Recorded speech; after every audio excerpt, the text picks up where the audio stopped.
안녕하세요. 11월 28일 주일 유초등부 예배 드릴 수 있도록 허락하신 하나님께 감사드리면서 우리 기도하며 예배를 시작하도록 하겠습니다. 자, 두 손 모으고 눈 감고 기도로 예배를 시작할게요. 기도하겠습니다. 살아계신 하나님 아버지, 귀한 주일 허락하시고 저희가 이렇게 함께 예배 드릴 수 있도록 허락해 주신 것 감사드립니다. 하나님, 이 시간 우리 친구들과 함께 하나님을 예배할 때에 우리 친구들 마음속에 다른 마음, 다른 생각 가지지 않고 오직 하나님만 예배할 수 있도록 은혜로 함께 해주세요. 예수님의 이름으로 감사드리며 기도드립니다. 아멘. 아멘. 자, 우리 사도신경 하도록 하겠습니다. 우리 저번 주에 배운 거 기억하죠?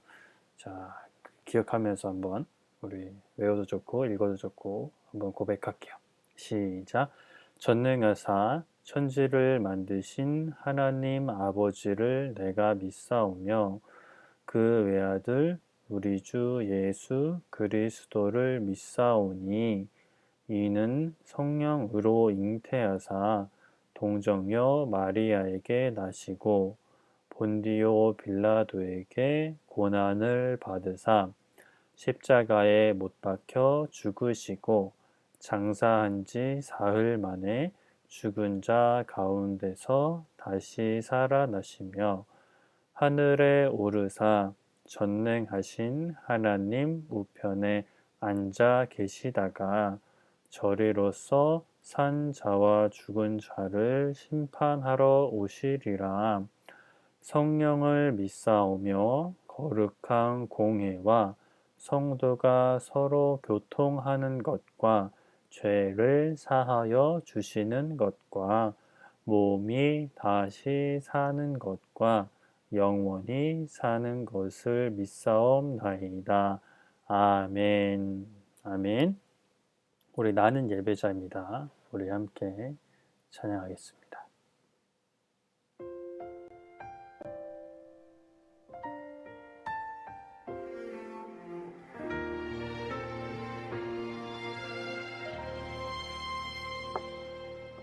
나는 하나님을 예배하는 예배자입니다.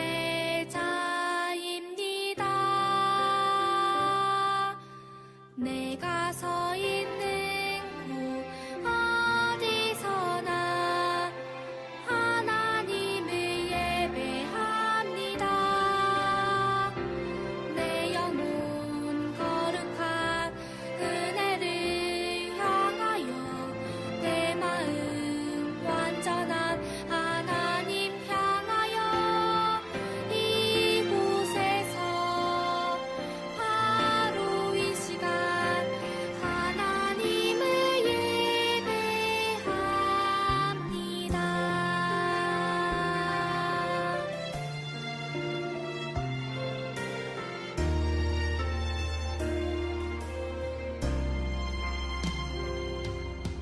나는 하나님을 예배하는 예배자입니다. 내가 서 있는 곳 어디서나 하나님을 예배합니다. 내 영혼 거룩한 은혜를 향하여 내 마음 완전한 하나님 향하여 이곳에서 바로 이 시간 하나님을 예배합니다.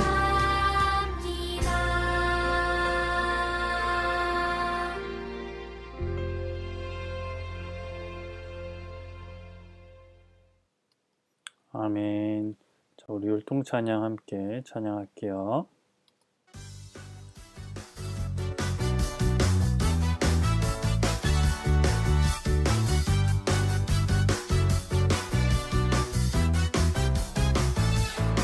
하나님께서 날 사랑하시죠. 그 사랑엔 아무 이유가 없어요. 하나님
아멘.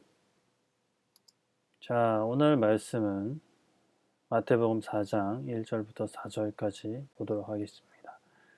신약 성경 앞쪽에 있죠. 마태복음 4장.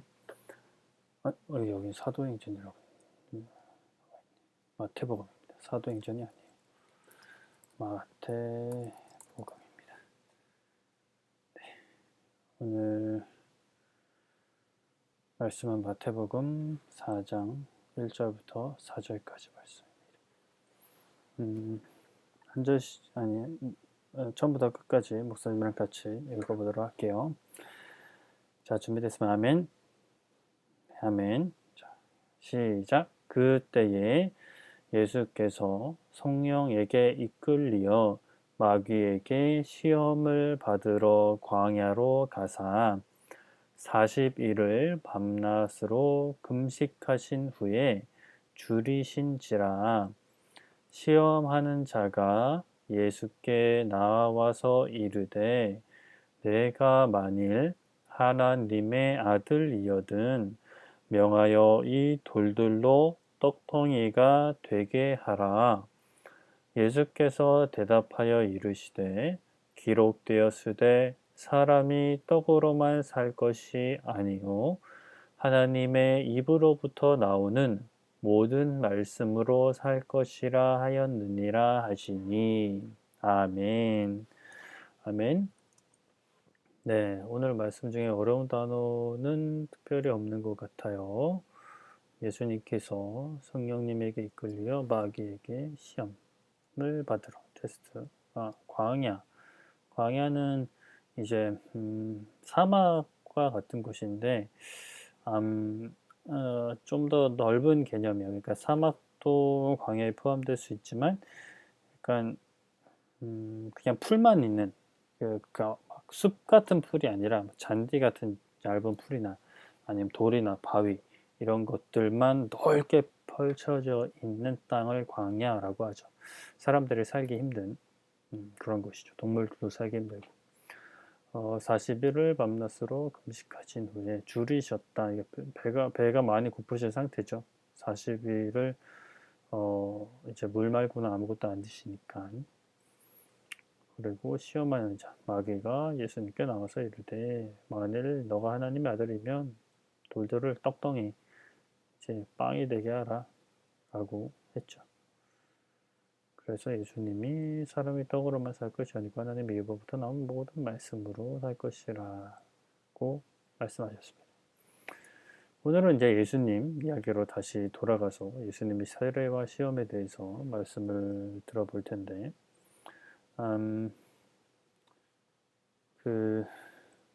저번 주 말씀부터 먼저 살펴봐야겠죠.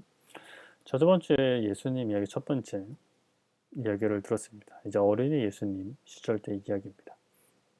6월절이 되어서 모든 이스라엘 사람들이 그랬던 것처럼 예루살렘에 있는 하나님의 성전, 요즘엔 없죠. 그때 당시에는 있었죠. 하나님의 성전에 이제 6월절 절기를 지키기 위해서 갑니다. 그런데 이제 절기를 마치고 집으로 돌아가는 길 가운데 어린이 예수님, 약 12살의 예수님이 함께하지 않는다는 사실을 알아챕니다. 하루 만에 알아차리죠. 워낙 사람이 많아서 그랬을 거라고 말씀을 드렸죠. 그래서 하루 만에 이제 그것을 깨닫고 또 얼른 예루살렘으로 돌아가서 이제 자신들이 다녔던 곳을 다니다가 3일 만에 예수님을 찾게 됩니다. 예수님이 어디 계셨죠?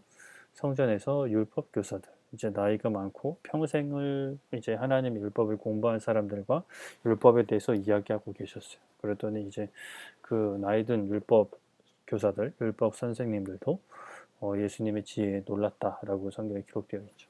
그래서 일단 요셉과 마리아, 예수님의 호적상의 아버지와 어머니, 실제 아버지는 아니죠. 성령을 통해서 태어나셨기 때문에. 그렇지만 어찌됐건 이 땅에서는 이제 아버지, 어머니니까 예수님에게 왜 이제 예수님이라고 안 했겠죠. 어린이니까 예수야 이렇게 얘기했겠죠. 예수야 왜 우리를 부모님을 쫓아오지 않았니? 우리를 쫓아오지 않았니? 라고 이렇게 이야기했더니 예수님께서 왜 저를 찾으셨습니까? 제가 제 아버지의 집에 있어야 될 줄을 알지 못하셨습니까? 라고 대답을 하죠. 예수님께서는 어린이일 때부터 이미 하나님께서 자신의 아버지시라는 것을 분명히 인식하고 있었다는 것을 보여준 사건이었습니다. 그러나 또 아직까지 예수님께서 본격적으로 활동할 때가 되지 않으셨기 때문에 순순히 요셉과 마리아를 따라서 고향 땅으로 돌아가게 되죠.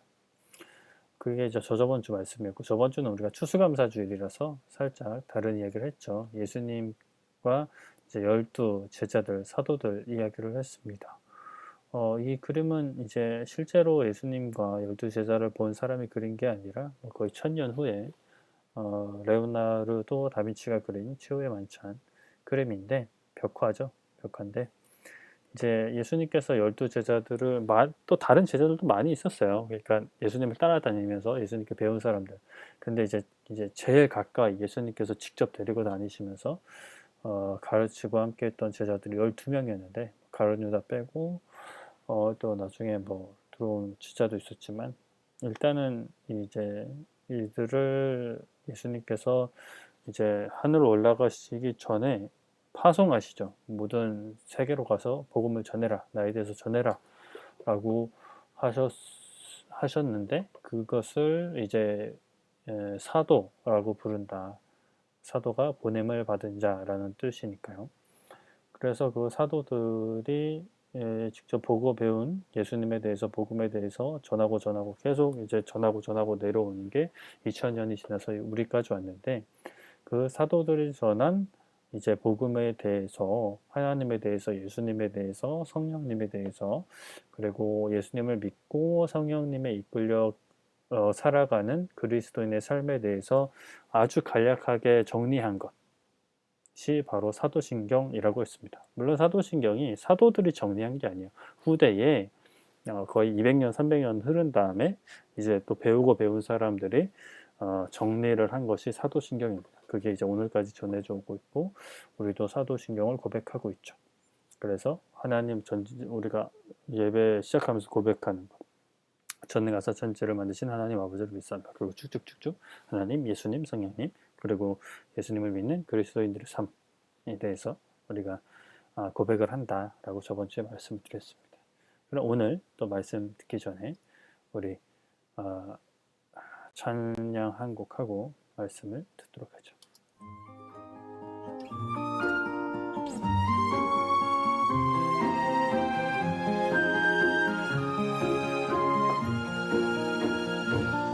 내 맘에 말씀을 심어요. 살아계신 하나님 말씀을. 내 맘에 말씀을 심어요.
아멘. 자, 말씀 따라 심고 또 살아가. 자, 아, 오늘은 이제 예수님 생애 두 번째 시간. 예수님의 세례와 시험에 대해서 우리 말씀을 들어보죠. 예수님께서 이제 태어나시기 전 이야기인데, 이제 천사가 이제 예수님이 태어나실 것을 예고하고 나서 그 마리아에게 누구를 찾아가라고 이야기를 해요. 그래서 누구를 찾아갔는데 그 사람이 바로 여기 이제 그림에 나온 엘리사벳인데, 엘리사벳도 아기를 가지고 있었어요. 그러니까 예수님이 이제 어머니 마리아 몸속에 생기기 몇 달 전에 이제 이제 또 천사가 엘리사벳에게 나타나서 나중에 아들을 낳게 될 거다라고 이야기를 하는데, 물론 예수님과 같은 존재는 아니지만 예수님께서 이제 오실 길을 준비하는 사람, 예수님이 하실 일들을 미리 준비하는 사람으로 태어나게 될 거다라고 이제 예언을 하거든요. 그게 이제 바로 누구냐면 바로 요한이에요. 요한이라는 이름은 이제 영어 이름으로 존이라고 하는데 많이 쓰이죠. 성경에도 여러 요한이 나옵니다. 그렇게 이제 요한은 자라나서 어떤 일을 하냐면 사람들에게 회개해야 할 것을 선포합니다.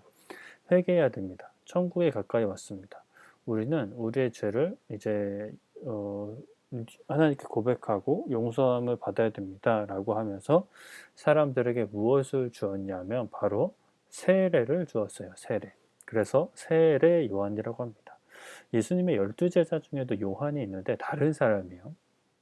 세례 요한은 예수님을 따랐지만 예수님의 제자는 아니에요. 물론 예수님을 당연히 이제 예수님을 하나님의 아들로서 이제 모시고 생각하게 했지만 12제자는 아니에요. 그렇게 이제 세례 요한은 사람들에게 이제 세례를 베풀면서 이제 회개해야 될 것을 계속해서 이야기했죠. 그러던 어느 날 누가 세례 요한을 찾아왔을까요? 바로 예수님이 찾아오셨어요.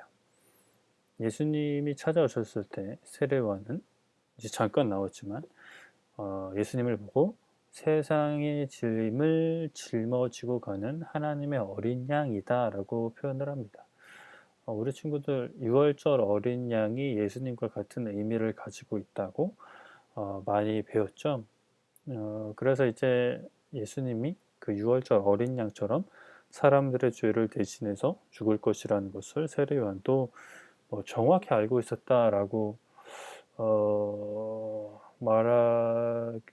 그거는 확실히 모르겠어요. 그게 성경에 잘 기록되어 있지 않기 때문에. 하지만 세례 요한은 그 구약에서부터 오실 메시아가 이제 어린 양으로서 세상의 짐을 짊어지고 갈 것이라는 사실을 알고 있었죠. 그런데 이제 그분이 처음에는 진짜 예수님인지 아니면 또 다른 분이신지를 확실히 몰랐긴 했어요. 그러나 이제 예수님이 이제 하나님의 아들이시라는 것을 알게 되는데, 이 사건이 바로 그 사건입니다. 예수님께서 세례 요한에게 찾아오신 이유가 예수님께서 세례 요한에게 세례를 받으려고 찾아오셨어요. 그런데 세례는 사실 죄를 씻는 의미가 있는 거예요. 그래서 예수님은 죄가 없으신 분이기 때문에 사실 씻을 죄가 없으시거든요. 그렇기 때문에 세례를 받지 않으셔도 돼요. 그래서 세례 요한이 예수님께서 자신에게 세례를 받으려고 하시자 세례 요한은 아닙니다. 제가 어떻게 예수님께 세례를 베풉니까? 오히려 예수님께서 저에게 세례를 베푸셔야 됩니다. 라고 이야기했어요. 그러나 예수님께서는 아니다. 너의 말이 틀린 것은 아니지만 더 큰 일을 이루기 위해서 내가 너에게 세례를 받아야겠다 라고 말씀을 하세요. 세례 요한이 처음에 그 얘기가 무슨 얘기인지 몰랐지만 조금 이따 이해를 하게 되죠. 그래서 어찌됐건 예수님께서 그렇게까지 말씀하시니까 세례 요한은 예수님에게 세례를 베풉니다. 그때 당시에는 이제 세례를 요즘처럼 우리가 그릇에 물을 떠서 그 물을 머리에 적시는 게 아니라 진짜 물 속에 완전 들어갔다 나오는 세례를 했어요. 물론 요즘도 그렇게 행하는 교단들이 있고. 아무튼 이렇게 세례요한은 예수님에게 이렇게 세례를 베풀었어요. 그러자 하늘에서 성령님이 비둘기같이 예수님께 내려오셨다라고 기록되어 있어요. 그리고 하늘에서 거룩한 음성이 들리기를 이는 내 사랑하는 아들이요 내 기뻐하는 자라라는 음성이 들렸다고 기록되어 있어요. 하나님께서 말씀하신 것이죠. 이제 예수님께서 그러니까 사역, 그러니까 30살이 되시고 복음에 대해서 전하시고 본격적으로 하나님의 아들이시라는 것을 드러내시는 사역을 시작하게 되는데 그 사역의 시작을 이 세례를 통해서 하시는 거예요. 예수님께서는 굳이 세례를 받지 않으셔도 되지만 이렇게 세례요한에게 세례를 받으셨어요. 모든 사람들이 죄 씻음을 받아야 하는 것을 보여주는 것이 세례인데 예수님은 죄가 없으시지만 죄를 용서받아야 되는 사람과 같은 그러한 형편이 되셨다, 같은 존재가 되셨다라는 것을 일부러 보여주시려고 세례를 받으신 거예요. 그래서 또 그 세례를 받으실 때 하나님은 예수님께서 이렇게 성부 하나님, 성자 하나님, 성령 하나님이 이제 삼위일체 하나님이라는 것을 보여주고자 성령님이 비둘기같이 내려오셨고 또 하늘에서는 하나님 아버지의 거룩한 음성으로 이는 내 사랑하는 아들이요 내 기뻐하는 자라라는 음성이 들려진 것이죠. 이렇게 그 주위에 있는 사람들로 하여금 예수님께서 하나님의 아들이신 것과 성령 하나님이 함께 하시는 것을 이렇게 확실하게 이제 보여주는 사건이었어요. 이렇게 이제 예수님께서 세례를 받으시고 성령님의 이끌리어 오늘 말씀에 기록되어 보면 40일 동안 금식 기도를 하십니다. 광야에 가셔서 사람들이 없는 곳에 가셔서 40일 동안 기도하면서 준비를 하세요. 그렇게 40일의 금식 기도를 마치고 난 이후에 마귀가 예수님을 시험하려고 예수님을 찾아옵니다. 그래서 이제 예수님에게 시험하기를 어떤 시험을 하냐면 이제 40일 동안 예수님이 먹지를 않으셨으니까 얼마나 배가 고프시겠어요. 물론 이제 40일 금식 기도를 하신 분들의 이야기를 들어보면 한 3일에서 일주일 지나가면 그렇게까지 배고픔이 느껴지지 않는다고는 해요. 근데 이제 그것도 어느 정도지 아예 배고픔이 완전히 사라지는 것은 아니거든요. 예수님도 인간의 몸을 입고 오셨기 때문에 인간의 몸은 당연히 배고픔을 느낄 수 있고 먹을 것을 자연스럽게 찾을 수밖에 없어요. 그런 상황에서 마귀가 나타나서 예수님에게 저 돌덩이들을 빵으로 바꿔서 먹어라. 한글 성경에는 떡으로 번역되어 있는데 사실 떡은 우리나라 버전이고 예수님 시대 때 떡이 없죠. 빵으로 바꿔 먹어라 라고 이제 테스트를 하는 거야. 예수님이 너가 하나님의 아들이면 그런 능력 정도는 있지 않느냐. 그러니까 빵을 바꿔 먹어라 라고 이야기를 합니다. 그러자 예수님께서 뭐라고 이야기하셨을까요? 뭐 충분히 그럴 수 있지. 그래 해볼게 라고 하셨을까요? 그러지 않으셨어요. 예수님은 말씀하시기를 기록된 바 사람이 떡으로만 살 것이 아니라 하였느니라 라고 말씀하셨어요. 그러니까 사람이 먹는 것이 꼭 필요하지만 먹는 것만으로 사는 게 아니라 하나님 말씀으로 산다 라고 고백을 해요. 그래서 이 말씀이 뭐냐면 지금 우리가 가지고 있는 신명기 8장 3절에 기록되어 있는 말씀이에요. 그래서 이 말씀을 통해 그 마귀의 시험을 물리쳐요.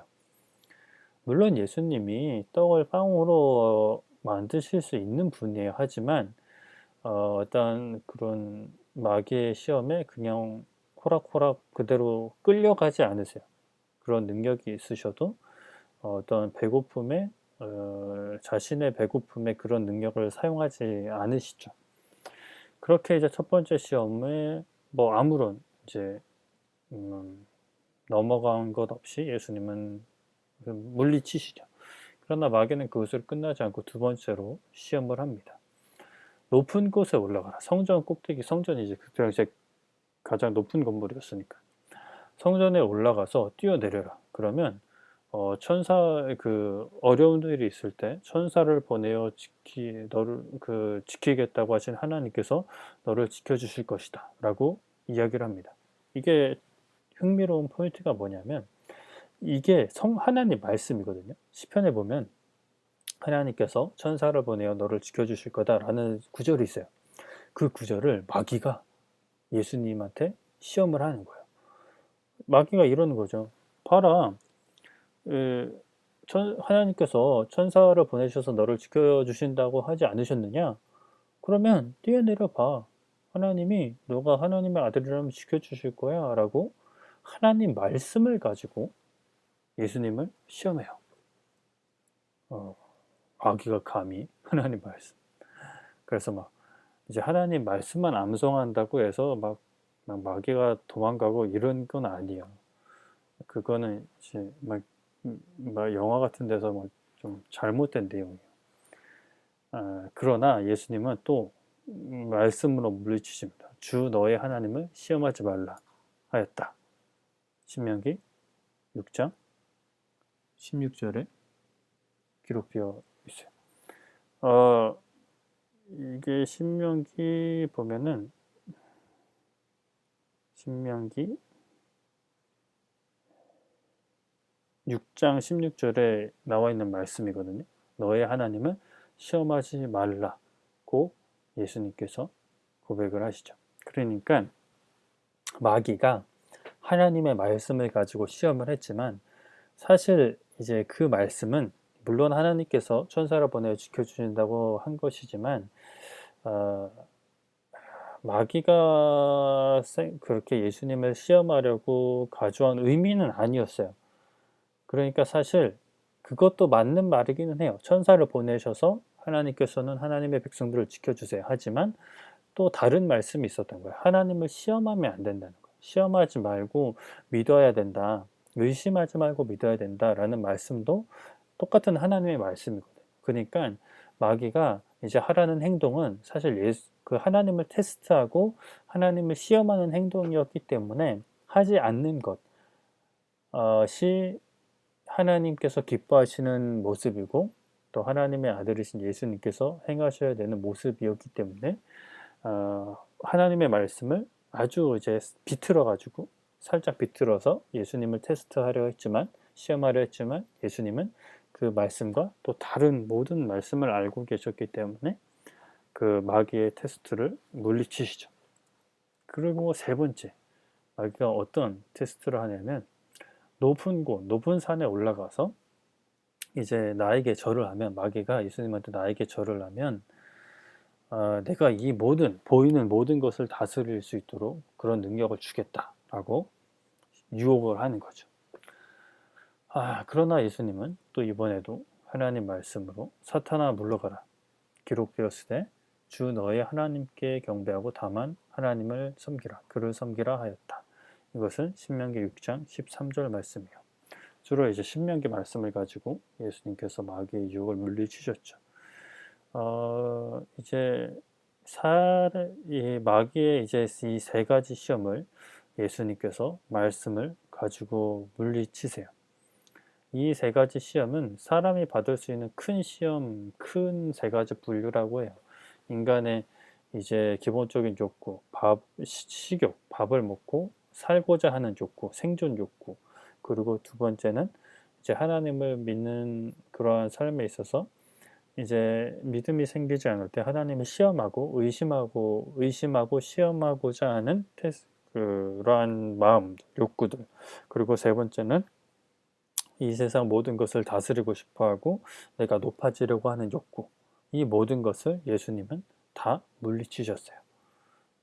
그냥 넘어가지 않으시고 물리치셔서 이제 마귀의 유혹을 물리치신 것이죠. 우리는 이렇게 예수님처럼 말씀으로 마귀의 시험을 이겨야 돼요. 마귀가 예수님만 그렇게 공격하는 것이 아니에요. 우리 친구들에게도 찾아올 수 있어요. 우리 친구들을 공격할 수 있어요. 근데 이제 이게 우리가 막 무서운 영화에서 보듯이 막 귀신이 나타나서 막 사람들을 공격하고 막 괴롭히고 이런 게 아니에요. 마귀가 직접적으로 우리를 막 해치거나 막 때리거나 이럴 수는 없어요. 마귀가 예수님을 시험한 것도 사람 마음속에 있는 욕심들을 이제 자극을 하는 거거든요.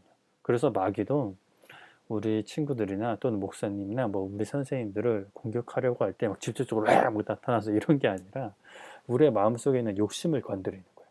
욕심을 건드려서 하나님을 의심하게 만들고 하나님을 믿지 못하게 만들고 하나님을 섬기고 하나님을 따르는 삶이 아니라 내 욕심에 이끌리는 삶을 살아가도록 하나님과 멀어지게 하려고 계속 이제 유혹을 하는 거예요. 그럴 때 우리는 어떻게 이길 수 있을까? 마귀는 굉장히 똑똑해요. 우리의 아주 이제 약점을 알고 공격을 해와요. 사람이 가장 약한 부분을 가지고 공격을 해와요. 그러나 예수님이 마귀를 이기신 것처럼 우리도 이길 수 있어요. 왜냐하면 예수님이 특별한 능력으로 이기신 게 아니에요. 예수님이 막 그 예수님만 가지고 있는 특별한 능력으로 이기신 것이 아니라 우리 모두에게 있는 하나님의 말씀으로 물리치신 거예요. 그러므로 우리가 하나님의 말씀을 잘 알고 믿고 있으면 어떠한 시험과 어떠한 테스트, 어떠한 유혹도 이겨낼 수 있어요. 시편 119편 11절에 이렇게 말씀해요. 내가 주께 범죄하지 아니하려 하여 주의 말씀을 내 마음에 두었나이다 라고 고백하고 있는 거예요. 하나님 앞에 그 시험에 넘어가서 죄짓지 않으려고 말씀을 내 마음에 항상 두고 있습니다 라는 고백이죠. 야고보서 4장 7절에는 그런즉 너희는 하나님께 복종할지어다 마귀를 대적하라 그리하면 너희를 피할 거다. 마귀와 싸워야 돼요. 어떻게요? 말씀으로 싸우는 거예요. 막 치고받고 이렇게 싸우는 게 아니고 뭐 내가 뭐 십자가 목걸이를 하고 있다고 뭐 싸울 수 있는 게 아니고 말씀을 내 마음에 가지고 심고 그 말씀을 믿고 말씀대로 살아가면 마귀의 시험을 이길 수 있어요. 우리가 예수님을 따라 사는 삶을 그렇게 하고 우리 예수님을 따라 사는 삶을 통해 이겨낼 수 있는 거죠. 마귀가 하는 일은 그거예요. 우리가 예수님을 멀어지게 하고 또 가족들과 다투게 하고 친구들과 나쁜 일을 꾸미고 이런 모든 나쁜 생각들, 거짓말하는 것들 그런 것들을 하게끔 하려고 하는 거죠. 그러나 우리가 말씀으로 다 이겨낼 수 있어요. 예수님께서 이 세 가지의 유혹을 이 세 가지의 시험을 말씀으로 이기신 것처럼 우리도 이길 수 있죠. 말씀을 정리할게요. 예수님이 이제 세 가지 시험을 받으셨어요. 그러나 예수님은 그 시험을 다 이기셨는데 인간이 가지고 있지 않은 하나님의 아들의 능력으로 그 시험을 이기신 게 아니에요. 우리도 가지고 있는 하나님의 말씀을 이기셨어요. 하나님의 말씀을 그렇기 때문에 우리도 마귀의 시험을 이기려면 마귀의 유혹을 이기려면 하나님 말씀을 잘 알고 있어야 돼요. 그런데 막 무조건 그 의미도 잘 모르고 알고 있어서는 안 돼요. 왜냐하면 두 번째 시험에서 마귀도 하나님의 말씀을 가지고 시험했어요. 그런데 예수님은 그 모든 말씀의 의미를 알고 있었기 때문에 다른 말씀으로 물리칠 수 있었어요. 우리도 그렇기 때문에 말씀을 항상 배우고 말씀을 가까이 하고 말씀을 읽고 이런 것을 통해 우리가 마귀의 유혹에 빠지지 않고 항상 하나님을 사랑하고 이웃을 사랑하는 삶을 살아갈 수 있는 것이죠. 그래서 항상 말씀을 가까이 할 수 있는 우리 친구들이 되기를 바랍니다. 아멘. 기도할게요. 기도하겠습니다. 살아계신 하나님 감사합니다. 귀한 시간 우리 친구들과 함께 말씀 나눌 수 있도록 허락하신 것 감사합니다. 하나님, 예수님께서 세례를 받으시고 이제 모든 사역을 시작하기 전에 마귀에게 시험을 받으셨는데 그 모든 시험을 말씀으로 이기신 것을 우리가 배웠습니다. 하나님, 마귀가 우리들도 정말 보이지 않게 공격을 해올 텐데 유혹을 해올 텐데 우리가 지금부터 말씀을 잘 배우고 잘 익히고 마음에 잘 심어서 마귀의 어떤 유혹도 어떤 시험도 다 이제 이겨낼 수 있도록 하나님 도와주세요. 예수님의 이름으로 감사드리며 기도드립니다. 아멘. 아멘. 주기도문 하겠습니다. 시작. 하늘에 계신 우리 아버지여, 이름이 거룩히 여김을 받으시오며, 나라가 임하시오며, 뜻이 하늘에서 이루어진 것 같이 땅에서도 이루어지이다.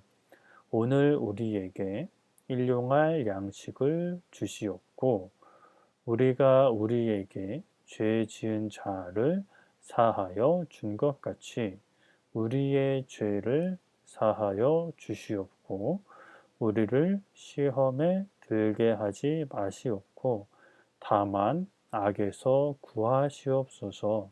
나라와 권세와 영광이 아버지께 영원히 있사옵나이다. 아멘. 아멘. 자, 예배를 마칩니다. 오늘 말씀 잘 기억하며 항상 매일매일 말씀 가까이 하는 것 잊지 마시고요. 또 이제 학교 매일 가죠? 매일 갈 텐데 바쁘더라도 하나님 말씀 가까이 하는 거 잊지 마세요. 다음 주에 그럼 예배로 만나도록 하겠습니다. 그럼 안녕. 빠밤.